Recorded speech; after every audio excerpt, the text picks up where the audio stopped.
Hello guys, welcome back to my channel smart zone. So guys, आज हम बात करने वाले हैं आरआरबी एनटीपीसी की थर्ड फेज़ एग्ज़ाम जो होने वाली है उसके रिगार्डिंग यहाँ पर कौन कौन से टॉपिक इंपॉर्टेंट होंगे और जो मैंने यहाँ पर फेज़ 1 एंड फेज़ 2 की एग्ज़ाम एनालिसिस करा है उसके बेसिस पे मैं आपको बताऊंगा कि सबसे ज़्यादा जो टॉपिक है रेलवे में अभी कौन सा आ रहा है, ठीक है, और सबसे ज़्यादा कौन से टॉपिक से क्वेश्चन आए। यहाँ पर आपकी जनरल अवेयरनेस, रीजनिंग और मैथ्स सभी के बारे में यहाँ पर कंप्लीट जानकारी आपको देने वाला हूँ। ऑल्सो यहाँ पर हम लोग बात करेंगे कितने फेज़ों में आपका एग्जाम होगा और safe score RRB NTPC CBT 1 का यहाँ पर क्या रहने वाला है। तो इस वीडियो को लाइक जरूर से करना। और गाइज, जो भी यहाँ पर एग्जाम देने जा रहे हैं आरआरबी एनटीपीसी के बेस्ट मॉक टेस्ट के लिंक मैं आपको यहाँ पर डिस्क्रिप्शन बॉक्स में दे रहा हूँ, उसको जरूर अटैम्प्ट कर लेना, उसके बाद जाना, 100% आपको वहाँ से बेनिफिट मिलेगा। सो गाइस, सबसे पहले बात कर लेते हैं यहाँ पर कि आरआरबी एनटीपीसी जो एग्ज़ाम चल रही है वो कितने फेज़ों में यहाँ पर कंडक्ट होगी। तो अभी तक हम लोगों ने देखा कि 3 फेज़ में यहाँ पर कंडक्ट हो चुका है, यानी कि तीसरे फेज़ का जो एग्ज़ाम शेड्यूल है वो भी जारी हो चुका है और अप्रॉक्सीमेटली 70 लाख से ऊपर कैंडिडेट का अभी तक एग्ज़ाम शेड्यूल करा गया है। अब हम बात करें कितने कैंडिडेट अभी बचते हैं, तो अभी यहाँ पर 50 लाख से ज़्यादा कैंडिडेट बचे हुए हैं, ठीक है। 50 लाख से ज़्यादा कैंडिडेट, 50 लाख के आसपास आप मान के चल सकते हो कि अभी उनको एडमिट कार्ड जारी करना है, उनका एग्ज़ाम शेड्यूल जारी करना है। तो अभी अगर बात करें कितने फेज़ और बचे हुए हैं, तो 2 फेज़ में अभी यहाँ पर और एग्ज़ाम को कंडक्ट कराया जाएगा, यानी कि आपका 4th फेज़ आएगा एंड 5th फेज़ भी आपका यहाँ पर आने वाला है। टोटल यहाँ पर 5 फेज़ों में आपका एग्ज़ाम को कंडक्ट कराया जाएगा। तो गाइज, इसके रिगार्डिंग मैंने एक कंप्लीट वीडियो बनाई थी जिसमें मैंने आपको बताया था कि कितने गैप पे आपका एग्जाम हो रहा है और कब तक आपकी एग्जाम खत्म हो जाएगी, 4th फेज़ कब तक शुरू हो सकता है, 5th फेज़ कब तक शुरू हो सकता है, एक एक्सपेक्टेड डेट बताया है जिसके आसपास ही आपकी एग्जाम शुरू होगी। तो उस वीडियो को जरूर से जाकर देख लेना, मैं आपको यहाँ पर एंड स्क्रीन पर उस वीडियो का लिंक दे दूंगा। सो गाइज, अब हम बात कर लेते हैं यहाँ पर मोस्ट हाई स्कोरिंग टॉपिक के बारे में। इसके बाद हम यहाँ पर कट ऑफ पे आएंगे कि क्या आपका यहाँ पर सेफ स्कोर रहेगा। तो मोस्ट हाई स्कोरिंग टॉपिक पहले देखते हैं कौन कौन से ऐसे टॉपिक है जिससे सबसे ज़्यादा अभी तक क्वेश्चन पूछा गया है। तो सबसे पहले यहाँ पर मैथमेटिक्स को देखते हैं। देखो, जब भी आपका जो पेपर टफ आता है तो 2 सेक्शन है जो इसको यहाँ पर टफ बनाता है। पहला आपका यहाँ पर जो जीके वाला सेक्शन है, दूसरा आपका यहाँ पर मैथ, ठीक है। तो मैथ की पहले यहाँ पर देख लेते हैं हाई स्कोरिंग टॉपिक। तो अगर पेपर लेवल की बात करें तो अभी जो पेपर आ रहा है वो यहाँ पर इतना ईजी नहीं आ रहा है। पहले जो पेपर आ रहा था वो इजी आ रहा था, लेकिन अब यहाँ पर पेपर का लेवल जो है वो यहाँ पर बढ़ा है, ठीक है। तो हम बात करें अगर ट्रिग्नोमेट्री की, तो ट्रिग्नोमेट्री में अगर आप यहाँ पर देख सकते हो 203 क्वेश्चन ऑन एन एवरेज में बोल रहा हूँ, ये नहीं बोला कि एक शिफ्टों में इतना पूछ दिया गया।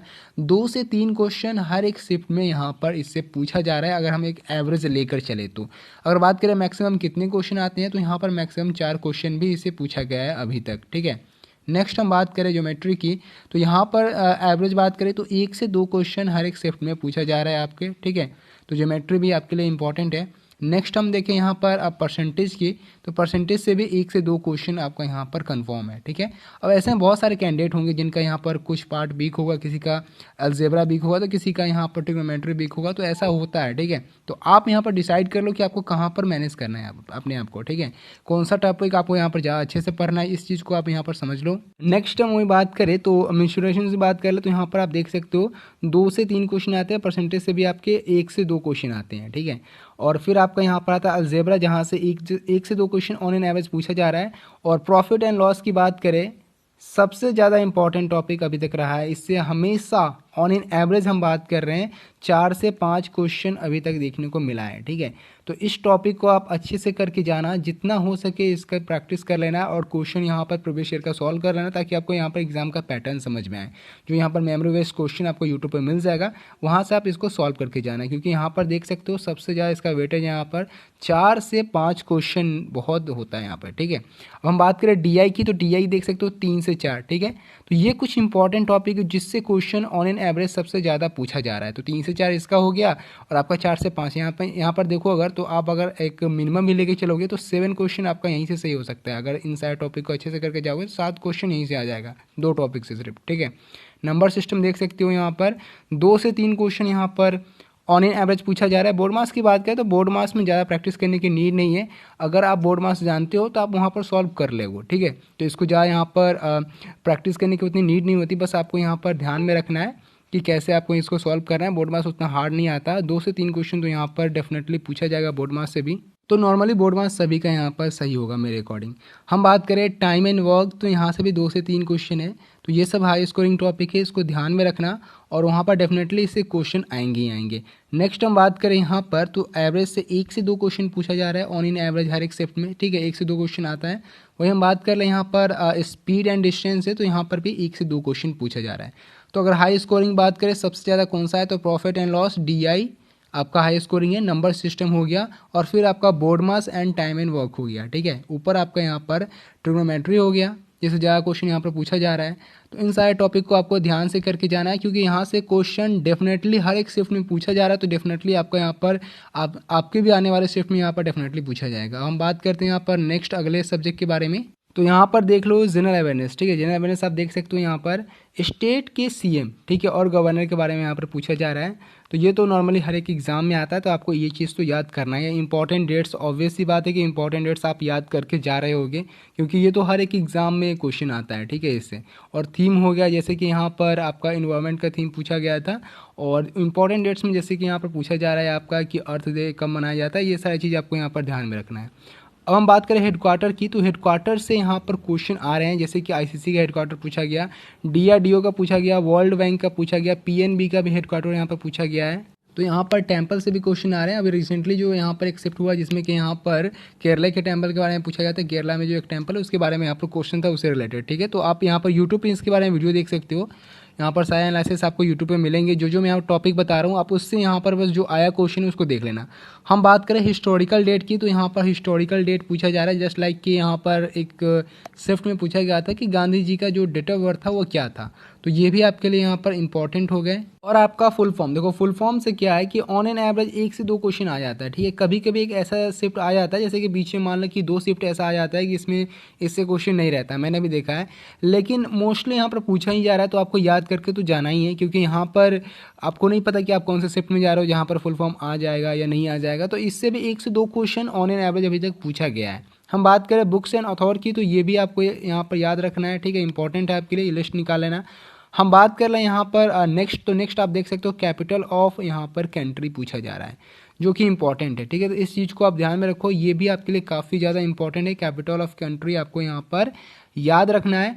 आगे हम टॉपिक के ऊपर अगर बात करें और कौन कौन से टॉपिक पूछा जा रहा है, तो रीजनिंग को देख लेते हैं। नाउ अगर रीजनिंग की बात करें, देखो फुल फॉर्म की बात करें, तो फुल फॉर्म अगर आपको पढ़ना है तो मैंने ऑलरेडी उस पर एक वीडियो बना दिया है, ठीक है, जहाँ पर मैंने सारे फुल फॉर्म कवर कर लिया है। जो भी फुल फॉर्म अभी तक RRB NTPC में पूछा गया है, सभी को मैंने कवर कर लिया है। तो उसकी मैं आपको लिंक दे दूंगा, नीचे आप जाकर देख सकते हो। ऑल्सो मैं आई बटन में उसको यहाँ पर लगा दूंगा उस वीडियो को, ठीक है। नेक्स्ट हम बढ़ते हैं यहाँ पर रीजनिंग की तरफ। तो रीजनिंग में स्टेटमेंट एंड कंक्लूजन, देखो जो टॉपिक मैंने आपको पहले ही बता दिया था एग्जाम होने से पहले, कि जो आपका इंपॉर्टेंट टॉपिक है यही सारा रहेगा, और इसी से सबसे ज़्यादा यहाँ पर क्वेश्चन पूछा जा रहा है। सबसे ज़्यादा आपका यहाँ पर स्टेटमेंट एंड कंक्लूजन हो गया। ऑन एन एवरेज 2 से 3 क्वेश्चन हर एक शिफ्ट में रह रहे हैं। हम बात करें सिटिंग अरेंजमेंट से, तो 1 से 2 क्वेश्चन तो आपका हर एक शिफ्ट में रह रहा है, ठीक है। काउंटिंग फिगर की बात कर ले, 2 से 3 क्वेश्चन हर एक शिफ्ट में आपको देखने को मिलेगा। और सीरीज के क्वेश्चन यहाँ पर ज़्यादा पूछे जा रहे हैं, जो कि नॉर्मली यहाँ पर पूछा जाता है। 4 से 5 क्वेश्चन आपके यहाँ पर सीरीज के हो गए ऑन एन एवरेज, ठीक है।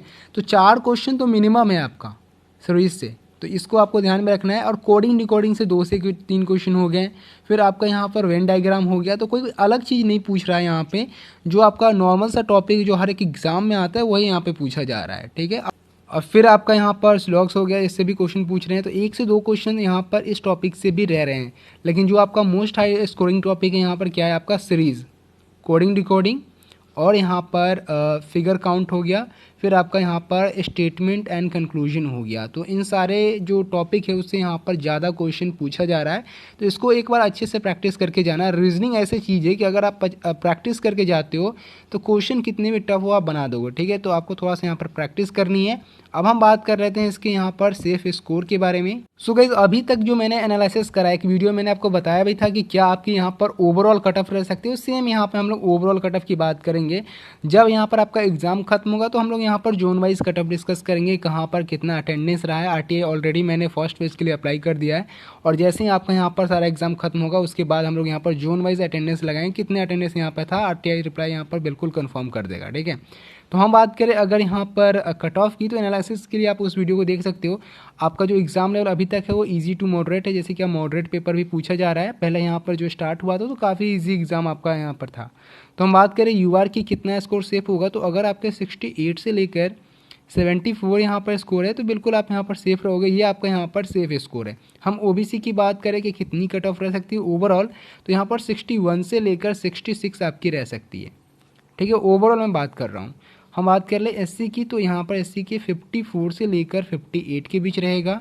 नेक्स्ट हम बात करें एसटी की, तो एसटी की जो कट ऑफ है वो यहाँ पर 55 से लेकर आपका यहाँ पर यहाँ पर 55 में एसटी की जो कट ऑफ है वो 46 से लेकर 53 के बीच रहेगा। नेक्स्ट ईडब्ल्यूएस की बात करें, तो ईडब्ल्यूएस की जो कट ऑफ है वो यहाँ पर 55 से लेकर 60 के बीच आपका यहाँ पे रहने वाला है।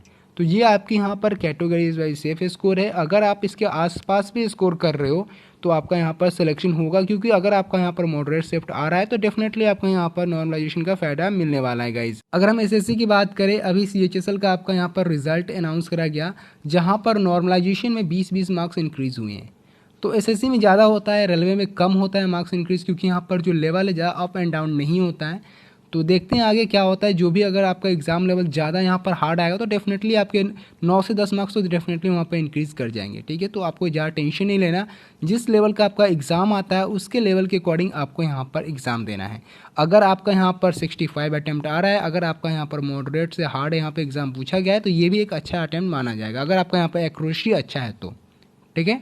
तो ये कंप्लीट वीडियो इसके रिगार्डिंग। उम्मीद करता हूँ कि वीडियो आपको अच्छी लगी हो। अगर वीडियो अच्छी लगी तो वीडियो को लाइक करना और इस चैनल को गाइस सब्सक्राइब जरूर से कर लेना फ्यूचर में ऐसे बहुत सारे वीडियोस के लिए। तो मिलेंगे अपने अगले वीडियो में, तब तक के लिए bye bye and take care guys.